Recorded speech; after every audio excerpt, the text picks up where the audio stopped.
Hi friends, எல்லாரும் எப்படி இருக்கீங்க?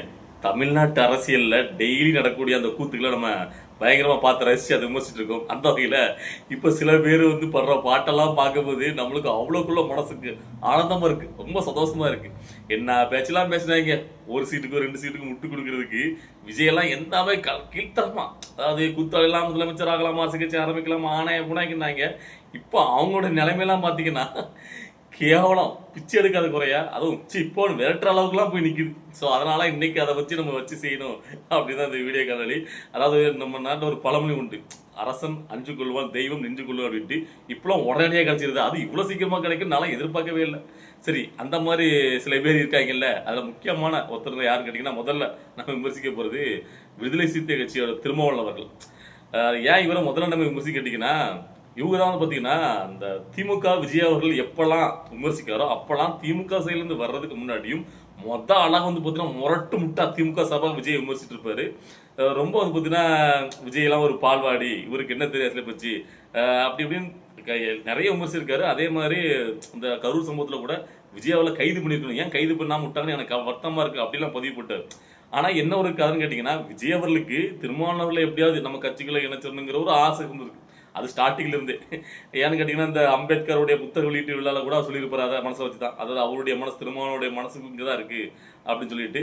ஸோ அந்த வகையில் இவங்க, ஏன்னா இங்கே ஆதவஜனா இருக்காருல்ல, அவர் அங்கேருந்து வந்தவர் தானே, ஸோ எல்லாருக்குமே எப்படியா திருமாவளவன் இங்கே இணைச்சிடணும்னு அப்படின்ட்டு இவங்க ஆரம்பத்துல இருந்து அதுக்கான முயற்சிகளை ஈடுபட்டுருக்காங்க. ஆனால் அவர் வம்படியா, நாங்கெல்லாம் அப்படிலாம் கிடையாது, நீங்கள் கூத்தாடி உங்களை நம்பி நான் வர முடியுமா, எங்களுக்கு இங்கே 2 சீட்டு உறுதியாக சொல்லிட்டு எல்லா எதிர்த்து திமுகவுக்கும் முரட்டு முட்டா கொடுத்தாங்க. அதாவது நம்மளுக்கு ஏன் திருமாவளவர்கள் இப்படி சிகிச்சை பிடிக்காதுன்னு கேட்டிங்கன்னா, அவங்க சைடு இருக்கிற மக்களுக்காக ஒரு பிரச்சனை வந்தால் கூட அந்த பிரச்சனை நம்ம மக்களுக்கு பக்கம் நிற்காம அவர் முழுக்க திமுக பக்கம் தான் நிற்பாரு. அதாவது அந்த மக்களுடைய பிரச்சனை எதுவும் அவங்க ஆட்சிக்கு பாதிப்பு வந்துடக்கூடாது, ஆனால் திருமணம் போய் அதை சமரசம் பண்ணி விட்டு வந்துடுவார். ஸோ அதனால நம்மளுக்கு அவர் இவர் உண்மையில மக்களுக்காகலாம் இல்லைங்கிறது நம்மளுடைய நிலைப்பாடு.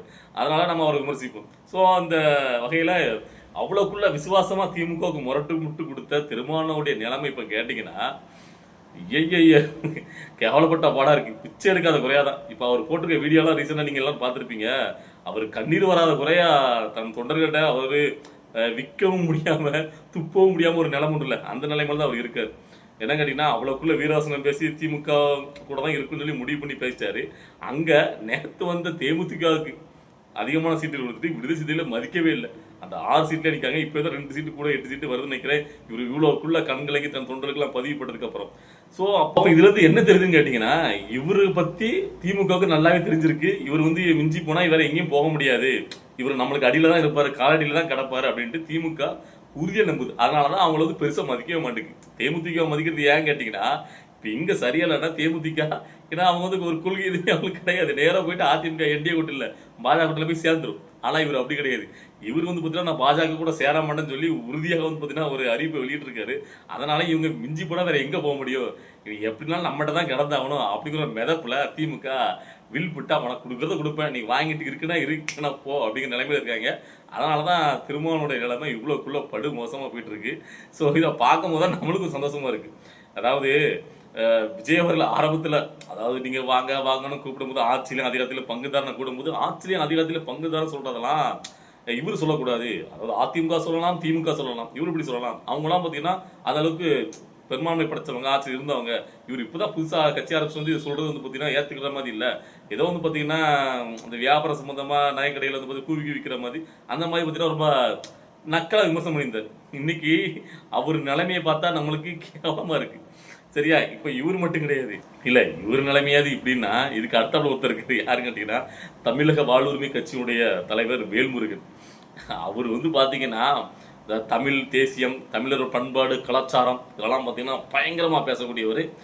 விஜய் அவர்கள் அந்த மாணவ மாணவிகளுக்கு பார்த்தீங்கன்னா பரிசு கொடுத்த நிகழ்வுங்கிறது, அவர் வயசு என்ன, அவர் பார்த்தீங்கன்னா அவரை நேசிக்கக்கூடிய எவ்வளவு பிள்ளை, உனக்கு சின்ன குழந்தைங்களுக்கு பெரியவங்க வரைக்கும் தமிழ்நாடு நேசிக்கிறாங்க. அந்த மாணவ மாணவிகளுக்கு பரிசு கொடுத்து தோல்ல கை போட்டு எடுத்தார். அதை ரொம்ப கொச்சையா, எனக்கு தெரிஞ்சு யாருமே அப்படி பார்த்தீங்கன்னா கொச்சையா அதை பார்க்க மாட்டாங்க. அந்த அளவுக்கு கொச்சையா பார்த்தவர் தான் அந்த வேல்முருகன். அதை வச்சு விஜய் விமர்சிச்சு திமுக கிட்ட ஒரு நல்ல பேர் வாங்கிட முடியாதா, திமுக நம்மளுக்கு அதனால ஒரு சீட்டா தூக்கி கொடுத்துறாதா, இப்ப நல்லா கொடுத்தாங்க வேற எட்டி அடிச்சுட்டாங்க, ஒத்த சீட்டு கிடையாது போடு, இருக்கிறவங்க சீட்டு கொடுக்க முடியாது, உனக்கு வேற சீட்டாங்க அப்படின்னு கேவலப்பட்டு முன்னாடி இப்போ வெளியில வந்து கிடக்காரு அந்த வேல்முருகன். இதெல்லாம் பார்க்கும்போது நம்மளுக்கு நல்ல சிரிப்பு வருதா இருக்குல்ல, எனக்குலாம் ரொம்ப சந்தோஷம். உங்களே அப்படி தோணுதா இல்லையா?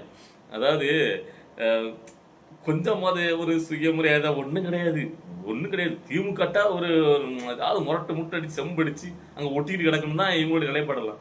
இப்போ அவங்களுக்குலாம் அந்த திமுகவே வச்சு செய்யுது. ஆனால் இந்த திமுக கரெக்டாக பண்ணுது ஆளா. ஆனால் எவ்வளோ அடி வைத்தாலும் இவங்கெல்லாம் திமுக முரட்டு முட்டை கொடுத்துருந்தாங்களே இவ்வளோ நானும். அதை நினச்சதான் நம்மளுக்கு.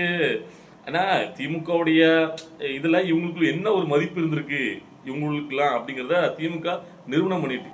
இதெல்லாம் நாம ஏன் இப்போ சொல்ல வேண்டியிருக்குன்னா, இவங்கெல்லாம் என்ன நினைச்சாங்க கேட்டிங்கன்னா, விஜயை விமர்சிச்சா நம்மளுக்கு ஒரு நல்ல ஒரு இது கிடைக்கும் திமுக அப்படின்னு. ஆனால் திமுக என்ன பிளான் பண்ணிட்டுனா, நீ விமர்சி, விஜயை ஃபுல்லாக விமர்சிச்சா இனிமேல் விஜய்கிட்ட போக மாட்டேன், பிஜேபி நீ போக மாட்டேன் அப்படின்னா நீ நான் தானே உனக்கு ஆப்ஷனு. அப்போ நான் சொல்கிறத வாங்கிட்டு கடை, நான் சொல்கிற மாதிரி இரு, உனக்கு நான் ஒன்றுமே திரட்டாலும் என்கிட்ட கிடக்கணும், என்கிட்ட அடிமையாக கிடக்கணும் அப்படிங்கிற மாதிரி தான் அவங்க நிலைப்பாடு. இப்போ வேற வழி இல்லாமல் ரோசம் கொத்துக்கிட்டு வந்து வெளியே வந்திருக்காங்க. இப்போ வர சொல்கிறாங்க, அதாவது சசிகலா ராமதாஸ் அவருடைய ஒரு கூட்டணி கட்சி போயிட்டு இருக்குல்ல, அதில் இவர் சேரதுக்கு வாய்ப்பு இருக்குன்னு. என்னவோ ஒன்று பண்ணுங்க. ஆனால் இன்ட்ரெஸ்டிங்காக இருக்கியா தேர்தல், சரியா? இப்போ இதில் அடுத்தாவது ஒருத்தரை பார்க்க போகிறான். அவர் தான் மிகப்பெரிய star, supreme star, super star class star, supreme star, பொறாமை நாயகன், ரம்மி நாயகன். விஜய் மேலே இருக்கிற பொறாமைங்கிறது கேடுகட்ட ஒரு பொறாமை. அதாவது என்ன கேட்டிங்கன்னா, சரத்குமாருக்கு முதல்ல விஜயை விமர்சிக்க காரணம் என்ன கேட்டிங்கன்னா, இவர் சினிமா துறையில வந்து ரொம்ப படுதோல்வி அடைஞ்சிட்டார் சரத்குமார். அவருக்கு ஒன்றுமே இல்லாமல் போயிடுச்சு.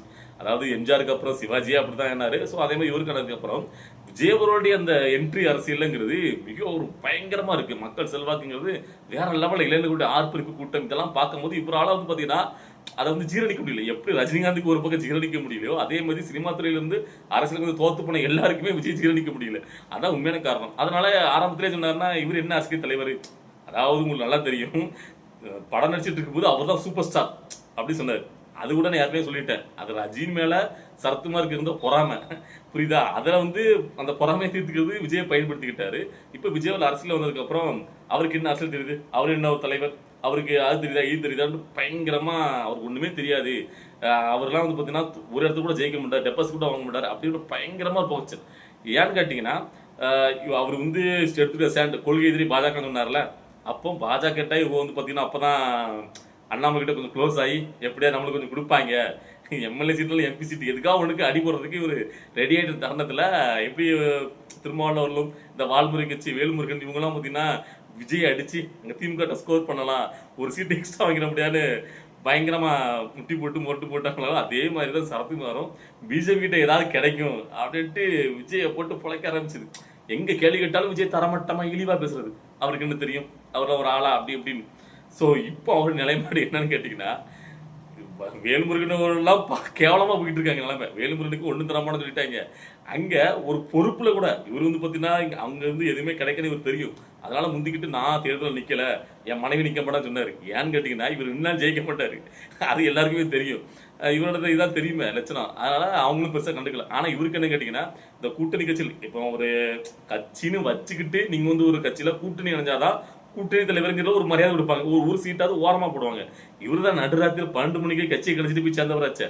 இவங்க கட்சியோட தொண்டர்கள்லாம் என்ன ஆவாங்க, அவங்களோட நிலைமை என்ன, அதை பத்திலாம் கொஞ்சமும் கவலைப்படாம தன்னுடைய சுயலாபத்துக்காக நேரா போய் கட்சியை கழிச்சிட்டாரு.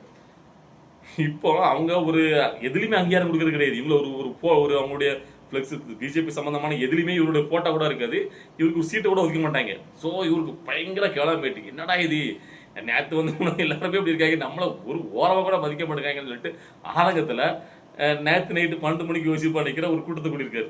இன்னைக்கு என்ன கேட்டீங்கன்னா, அவங்க கட்சிக்காரங்களாம் ஆதங்கப்படுறாங்களாம், அதாவது எங்களுக்கு சரியான அங்கீகாரம் கிடைக்கல, நாங்கள் எப்படி வேலை செய்யறது அப்படின்னு சொல்லிட்டு. அதுக்காக ஒரு முறையிட போறாரா பிஜேபியில், தன் ஆதங்கத்தை வெளிப்படுத்த போறாரு. ஒரு ப்ரெஸ் மீட் எல்லாத்தையும் கூட்டு பேட்டி கொடுக்காரு. அது ஒரு சரியான காமெடி. அதில் என்ன சொல்ல கேட்டீங்கன்னா, அதாவது நாங்கள் வந்து எங்களுடைய வருத்தத்தை தெரிவிக்க போகிறோம். ஏன் அவங்க வருத்தம் அவங்க தெரியாதான்னு கேட்டதுக்கு, எது எப்படி தெரியும், அதாவது இப்போ ஒரு குடும்பம் தானங்க, ஒரு அப்பா மானுக்குள்ள இருக்கிறது, இப்போ குடும்பத்தில் நம்மளுக்கு வந்து பார்த்தீங்கன்னா சரியான ஒரு அங்கேயும் கிடைக்கலங்கிற வருத்தத்தில் இருக்குங்கிறத நம்ம தெரியப்படுத்தணும்ல. ஸோ அதனால் நான் தெரிஞ்சாதான் நமக்கு தெரியும். நான் கேட்குறேன், குடும்பத்தில் ஒரு அப்பாவாக இருந்தால் அவருக்கு யார் யாருக்கு எப்படி செய்யணுங்கிறது கரெக்டாக தெரியும். தன் குடும்பத்தில் 4 பிள்ளை இருந்தாலும் 4 பிள்ளைக்கு சமமான அளவில் பண்ணணும்னு அவர் தெரியாதா? அதாவது மகன் சொல்லி தான் செய்யணும், அவன் என்ன அப்பாரு இல்லை புரியல. ஸோ அப்படி உங்களுக்கு பண்ணணும்னா உங்களை ஒரு ஆளாவே மதிக்கணும்னு அர்த்தம். இது தெரியாம சரத்குமார், அதாவது இன்னொரு விஷயம், இப்போ இங்க இருக்கவங்க எல்லாரும் பாத்தீங்கன்னா கிணத்துல குதிச்சுன்னா குதிச்சிருவாங்க. அப்படிப்பட்டவங்க சும்மா பேர் கிடையாது. இப்போ சொன்னாலும் குதிப்பாங்க. எனக்கு என்ன டக்குனு ஞாபகம் வந்துச்சுன்னா, போய் ஒருத்தரை குதிக்க சொல்லுங்கய்யா பாப்போம். நீங்க சொன்ன இது படம் நடிச்சுட்டான்னு நீங்க. அதாவது முரளி கூட அண்ணன் தம்பின்னு சொன்னா தம்பி செய்யணும்டா. விஷத்தை குடினாலும் குடிப்பேன்னு சொன்னா முரளி கடனை எடுத்து விஷ குடிப்பார்ல. அந்த மாதிரி நினைச்சுட்டு நினைக்கிறேன். நீங்க இன்னும் படத்துல இருந்து வெளியே வரல சரத்குமார். காமெடி பண்ணிட்டு தெரிஞ்சுக்கிட்டு நான் கேட்கறேன், ஏன் நம்ம வந்து சரத்குமார்ல விமர்சிக்க வேண்டியிருக்குன்னா, அதாவது ஒருத்தர் உங்கள மாதிரியே சினிமா துறையில இருந்து அரசியல் கட்சி ஆரம்பிச்சு வராரு. அப்ப மத்தவங்களாம் விமர்சிக்கலாம். உங்களுக்கு புரியுதுல்ல? இப்ப பொதுஜனங்கள் நம்மள மேல விமர்சிக்கலாம், வெளியிருந்து யார் வேணா விமர்சிக்கலாம். ஆனா அதே மாதிரி சினிமா துறையில இருந்து வந்த இவரு எடுத்த எடுப்பிலே அவருக்கு ஒண்ணும் தெரியாது. அவன் என்ன கூத்தாடி. இப்ப கூட சொல்றாருங்க, அவருக்கு நீங்க எவ்வளவு மதிப்பு கொடுக்கணும், ஒண்ணும் கொடுக்க மாட்டேன். 0 தான். அவர் என்ன தலைவன்? தலைவனே கிடையாது அப்படிங்கிறார். 41 பேர்ல வந்து பாத்தீங்கன்னா, அவர் வந்து வீட்டுல இருந்து சந்திக்கல. அவர் வந்து கூட்டு வந்து பார்த்தாரு, இவரு தலைவனா அப்படிங்கிறார். நான் கேட்க, இதெல்லாம் பேசுறதுக்கு சரத்குமார்க்கெல்லாம் ஒரு துளி அளவாது ஏதாவது இருக்கான்னு கேட்கிறேன். இப்போ உங்க பின்னாடி நிக்கிறவங்க இப்ப எங்கிருந்து வந்தாங்க? இவங்களை பத்தி ஒரு தடவை கவலைப்படாம நைட்டு 12 மணி கட்சியை கூட அடமான வச்சுட்டு இன்னைக்கு இவருக்கு இவங்க ஒரு ஆளா கூட இவரை மதிக்கல கண்டுக்கலன்னு ஒண்ணு எல்லாரையும் போன் போட்டு வாங்க வாங்கன்னு கூப்பிட்டு ஒரு பிரஸ் மீட் கொடுத்துட்டு இருக்காரு. இவர் பெரிய யோகா கணக்கா? சரி அதுதான் விடுங்க. ஒரு நடிகரா இவ்வளவு நாள் இருந்திருக்கீங்க, உங்களுக்கு இத்தனை கொஞ்சம் பேராவது ஃபாலோவர்ஸ் இருந்திருப்பாங்க இத்தனை காலத்துல. உங்களுடைய பிசிக்கலா நிறைய பேருக்கு பிடிக்கும்ல, உடனே டைப்ல நம்மளுக்கு கூட பிடிக்கும் வச்சுட்டுங்களேன். ஆனா இவர் என்ன பண்ணிட்டாரு கேட்டீங்கன்னா, ஏதோ சோத்துக்கு வக்கத்தவ மாதிரி இவர் வந்து பாத்தீங்கன்னா இந்த ரம்மி விளம்பரத்தில் நடிச்சாதான் இவரும் இவர் குடும்பமும் சாப்பிட முடியும் அப்படிங்கிற நிலைமையில இருக்கிற மாதிரி அந்த சூதாட்ட விளம்பரத்திலே நடிச்சார். இப்ப இவர் நடிக்காரு அப்படின்னா, இவர் விளம்பரத்தில் நடிச்சாருன்னா இவரை பார்த்து சில பேர் அந்த சூதாட்ட விளம்பரத்துல ஒருத்த மொய் அதுல வந்து சீரழிஞ்சு நாசம் பண்ணாலும் பாதி பாதி தானே. எத்தனை பேர் இளைஞர்களோட வாழ்க்கை சீரழிக்கும் இந்த சூதாட்டத்தால எத்தனை பேர் குடும்பங்கள் நாசமா இருக்கு. அதை பத்தி கொஞ்சமாவது ஒரு அறிவு இருந்ததா, ஒரு பொதுவான ஒரு விஷயம் இப்படி பண்றமே அப்படிங்கிற ஒரு நாலேஜபிள் இருக்காது. அப்போ தனக்கு பணம் தேவைன்னா என்ன வேணா பண்ணுவோம் அப்படிங்கிற மனநிலையில் உட்காந்துட்டு இவரெல்லாம் வந்து பார்த்தீங்கன்னா தலைவனா இருக்க தகுதியில அதுக்கு தகுதியிலன்னு மற்றவங்களுக்கு விமர்சனம் பண்றதுக்கு என்ன தகுதி இருக்கு இந்த ரம்மி நான் எனக்கு தான் கேட்கேன். ஸோ அப்படிப்பட்ட சரத்குமாருடைய நிலைமை இப்போ கேவலமா இருக்கு. ஸோ இப்படிதாங்க இந்த 3 பேரை பார்த்தல. இந்த மாதிரி இன்னும் சில பேர்லாம் இருக்காங்க. அதாவது விஜயவாட அரசியல் கட்சியை ஆரம்பிச்சு வரும்போது பயங்கர நக்கல் நையாண்டி பண்ணி அவங்களுடைய தலைமைக்கு விசுவாசத்தை காட்டுறக்காண்டி விஜய் விமர்சிச்சவங்களுடைய நிலைமை இப்போ கேவலமா போயிட்டு இருக்கு. அதை பார்க்கும்போது தான் நம்மளுக்கு சந்தோஷமா இருக்கு. அதான் கேட்டீங்கன்னா விஜயோடைய அரசியல்ல இப்போ சில தொய்வுகள், அவர் எடுக்கிற முடிவுகள் சரியா இல்லாம ஒரு மாதிரி போகலாம், அதை நம்ம விமர்சிக்கலாம். ஆனா அவர் அரசியல் கட்சி ஆரம்பிச்சு வரும்போது நம்மளாம் ரொம்ப சந்தோஷப்பட்டோம். ஒரு மாற்று அரசியல் தேவை இந்த திராவிட கட்சியில் அடிக்கிறதுக்கு அப்படின்னு நம்ம வந்து சப்போர்ட் பண்ணிட்டு இருக்கும்போது இவங்க எல்லாம் உட்காந்துக்கிட்டு அந்த திராவிடத்துக்கும் அந்த பழைய பாடை கட்சிகளுக்கெல்லாம் உட்காந்து முட்டு கொடுத்தாங்க பாருங்க முட்டு. இப்ப அவங்களோட நிலைமையே பாத்தீங்கன்னா இவ்வளவுக்குள்ள கேவலமா போய் சந்தி சிரிச்சுட்டு இருக்கிறத பார்க்கும்போது உங்களுக்கு எப்படி இருக்கு? நீங்க எப்படி ரசிச்சீங்க? நீங்க எப்படி என்ன மாதிரி சந்தோஷப்பட்டீங்க அப்படிங்கிறத இந்த கமெண்ட்ல தெரிய பண்ணிட்டு போக. அதை பார்க்கறதுக்கு நான் ரொம்ப ஆவலா இருக்கேன். ஓகேவா? அடுத்த கட்ட அரசியல்களோட நம்ம நாளைக்கு வீடியோல பார்க்கலாம். பாய்.